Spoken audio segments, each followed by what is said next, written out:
भाइयों और बहनों, ज़रा आंखें बंद कर लीजिए और कल्पना कीजिए, चारों ओर अंधेरा छाया है, देवता भी असहाय हैं, असुरों का आतंक है। और तभी आकाश में एक दिव्य प्रकाश प्रकट होता है। उस तेज से प्रकट होती हैं आदि शक्ति माँ दुर्गा। आज मैं आपको वही कथा सुनाने जा रही हूँ जो न केवल असुरों के अंत की है, बल्कि हमारे जीवन के अंधकार को मिटाने का संदेश भी देती है। तो आइए श्रद्धा से सुने माँ दुर्गा की पावन कथा। बहुत समय पहले महिषासुर नाम का एक असुर हुआ करता था। उसे वरदान मिला था कि देवता या दानव कोई भी उसका वध नहीं कर सकता।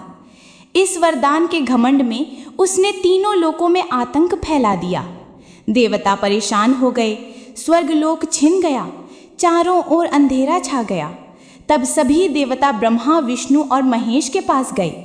देवताओं की प्रार्थना सुनकर तीनों महादेवताओं ने अपने तेज को मिलाया और उसी तेज से प्रकट हुई माँ दुर्गा।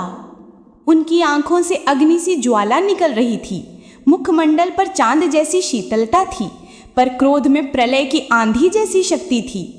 देवताओं ने माँ को अपने अपने अस्त्र दिए। शिवजी ने त्रिशूल, विष्णु ने चक्र, इंद्र ने वज्र और माँ सिंह पर आरूढ़ होकर चल पड़ी महिषासुर के अंत की ओर। 9 रात और 10 दिन युद्ध चलता रहा। महिषासुर बार बार अपना रूप बदलता, कभी शेर, कभी हाथी, कभी भैंस, पर माँ ने हर बार उसे परास्त किया। और अंत में 10वें दिन जब महिषासुर अपने असली रूप में आया, माँ ने त्रिशूल से उसका वध कर दिया। उसी क्षण विजयादशमी का आरंभ हुआ, बुराई पर अच्छाई की जीत का पर्व। लेकिन भाइयों और बहनों, यह केवल एक युद्ध की कथा नहीं है, यह हमारे जीवन का संदेश है। महिषासुर हमारे भीतर का अहंकार है, हमारा क्रोध है, हमारी वासनाएं हैं। और माँ दुर्गा हमारे भीतर की वही शक्ति है जो हमें याद दिलाती है कि अगर हम चाहें तो किसी भी अंधकार को मिटा सकते हैं। नवरात्रि की 9 रातें भी कोई साधारण रातें नहीं हैं। पहले 3 दिन माँ दुर्गा की शक्ति का स्मरण, जिससे हमें साहस मिलता है। अगले 3 दिन माँ लक्ष्मी की आराधना, जिससे हमें संतोष और सद्गुण की सीख मिलती है। और अंतिम 3 दिन माँ सरस्वती का पूजन, जिससे हमें ज्ञान और विवेक प्राप्त होता है। और फिर आता है 10वां दिन, विजयादशमी। यह दिन हमें याद दिलाता है कि जैसे महिषासुर और रावण का अंत हुआ, वैसे ही हमारी बुराइयां भी समाप्त हो सकती हैं अगर हम माँ को सच्चे मन से पुकारें।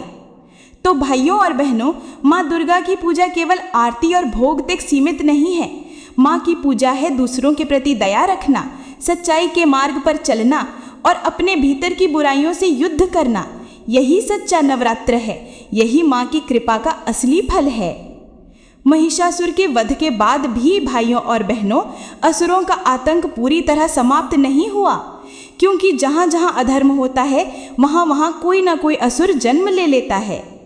महिषासुर के वध के कुछ समय बाद शुंभ और निशुंभ नाम के 2 असुरों ने तीनों लोकों में अपना आतंक फैलाना शुरू कर दिया। वो दोनों महिषासुर से भी अधिक अहंकारी थे। उन्होंने देवताओं को परास्त किया और उनके महल, रथ, यहाँ तक कि उनकी पत्नियों तक पर अधिकार कर लिया। बेचारे देवता फिर से माँ के शरण में पहुँचे और प्रार्थना की कि माँ, अब हमें आपकी ही रक्षा चाहिए। माँ ने उनके कष्ट को सुना और एक अत्यंत सुंदर रूप धारण किया। उनका सौंदर्य देखकर शुंभ निशुंभ मोहित हो गए। उन्होंने अपने दूत भेजकर कहा कि हे देवी, आप हमारे पास आइए, हम अपनी रानी बनाएंगे।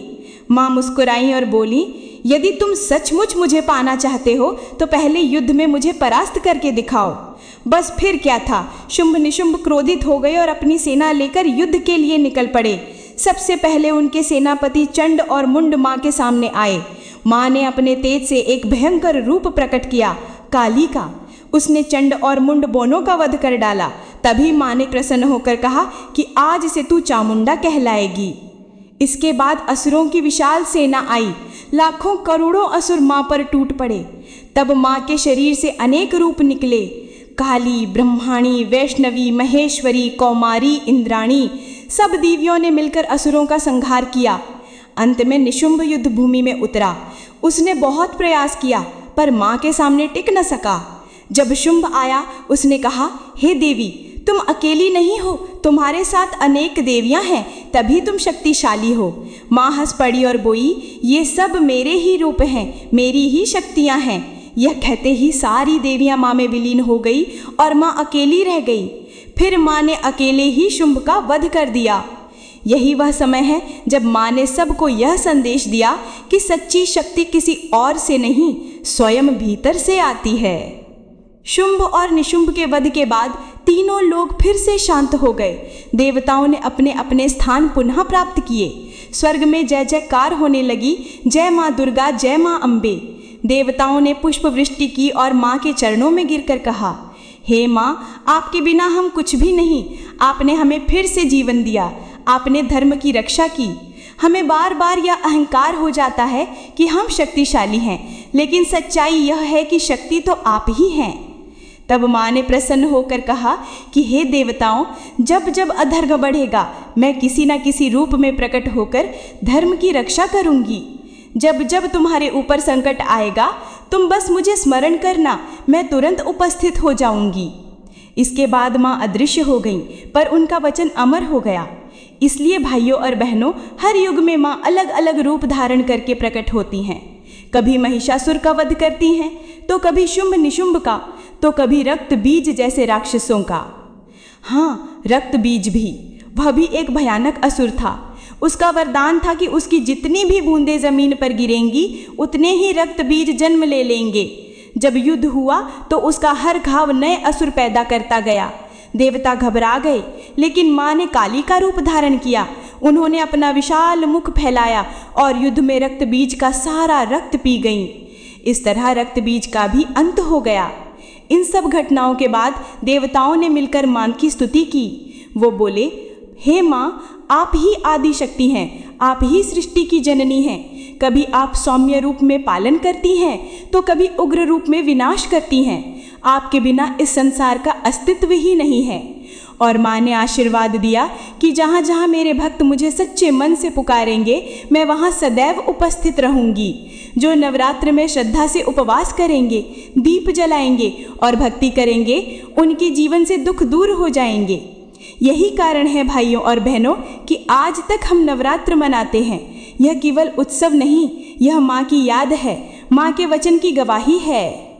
देवताओं की स्तुति के बाद माँ ने उन्हें आशीर्वाद देते हुए कहा कि हे देवताओं, मेरी यह प्रतिज्ञा है, जब जब संसार पर विपत्ति आएगी, जब जब असुर और अधर्म बढ़ेंगे, तब तब मैं भिन्न भिन्न रूप धारण करके प्रकट होऊंगी।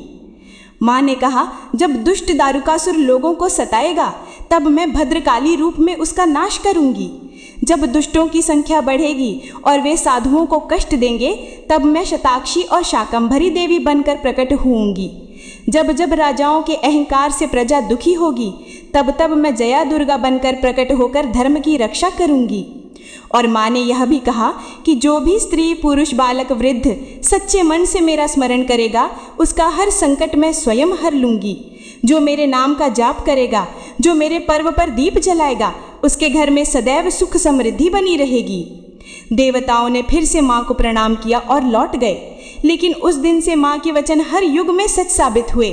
कभी वह संतों और भक्तों की रक्षा के लिए दुर्गा बनी, तो कभी असुरों के नाश के लिए काली बनी, तो कभी मातृत्व का आशीर्वाद देने के लिए अन्नपूर्णा बनी।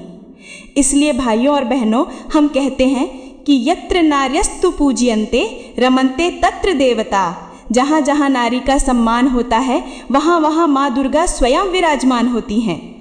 और यही कारण है कि नवरात्र केवल पूजा नहीं, यह माँ के इस वचन की याद दिलाता है कि शक्ति हर युग में हमारे साथ है, बस हमें विश्वास और भक्ति से उसे जगाना है। तो भाइयों और बहनों, यही है माँ दुर्गा की कथा। महिषासुर का वध हो, शुंभ निशुंभ का अंत हो, रक्त बीज का संहार हो, हर जगह संदेश एक ही है। जब अधर्म बढ़ता है, तब माँ अपने किसी रूप में प्रकट होकर धर्म की रक्षा करती हैं। लेकिन असली रहस्य यह है कि माँ बाहर कहीं नहीं, माँ हमारे भीतर बैठी हैं। जब हम साहस जुटाते हैं, वह माँ शैलपुत्री हैं। जब हम संयम बरतते हैं, वह माँ ब्रह्मचारिणी हैं। जब हम अन्याय के खिलाफ खड़े होते हैं, वह माँ कात्यायनी हैं। जब हम अंधकार से लड़कर प्रकाश की ओर चलते हैं, वह माँ कालरात्रि हैं। यानी माँ केवल कथा नहीं, माँ एक अनुभूति है। माँ एक दीपक की लौ है जो अंधेरी रात में रास्ता दिखाती है। माँ एक आंचल है जो थके हुए बच्चे को सहारा देता है। माँ एक शक्ति है जो निराश इंसान के भीतर नया विश्वास जगाती है।